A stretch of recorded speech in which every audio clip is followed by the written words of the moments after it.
Today we're going to have a read of a story called The Lion and the Mouse. Do any of you know the story The Lion and the Mouse already?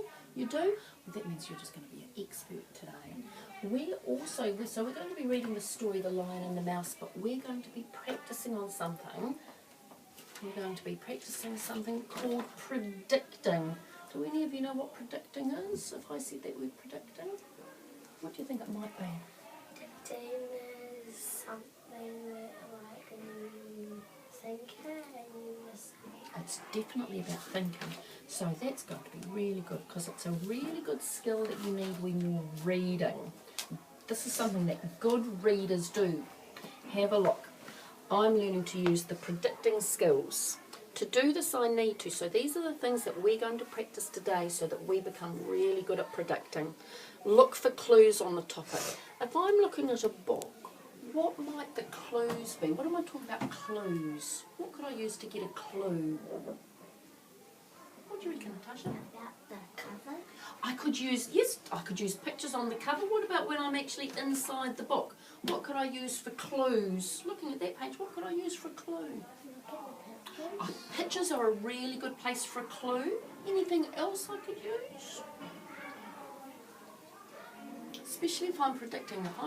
Predicting is all about looking what's going to happen next. Predicting is really about what's going to happen next. So I could use the pictures to help me say what's going to happen next. What else could I use?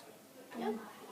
Is predicting something like when you are reading and then you have to say what you think is going to happen next? That's exactly what it is. So I need to read. So a lot of the clues are actually in the story, in the text. So we have to think what it's all about. So look for clues on the topic.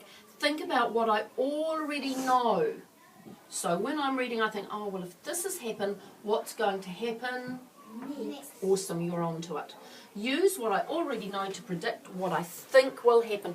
Sometimes our predictions aren't right, but if we're thinking about what's going to happen next, that helps us with our reading. And good readers use predicting all the time. So today when we're reading, we're going to be practicing predicting. So we're going to read a little bit of the story and then we're going to stop and we're going to think, well, if this has happened, I wonder what's going to happen next. And we're going to make a prediction and then we're going to read on and see if our prediction is right.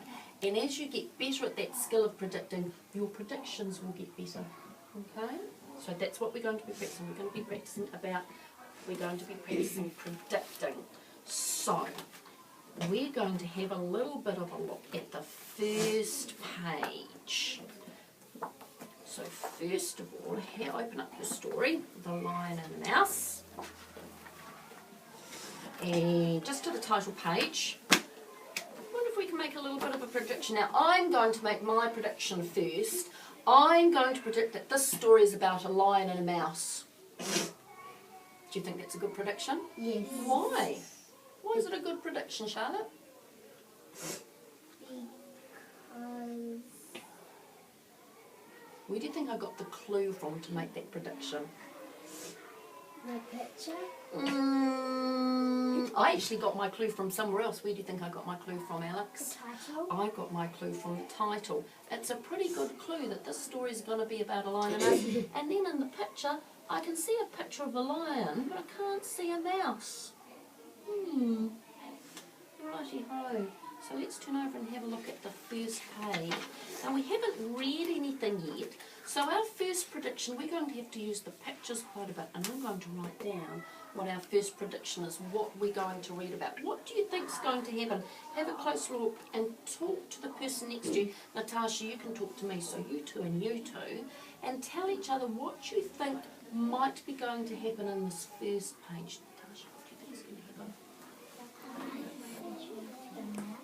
What gives you that clue? Why do you think? Oh, because he's holding him. What do you think? Why do you think round his eyes will be? I thought they looked a bit odd. Do you think he might have sore eyes? He's going to say if it's going to If you were a mouse, how do you think you'd be feeling? How do you think the mouse was feeling about it? No, I don't anything. Afraid. I wondered whether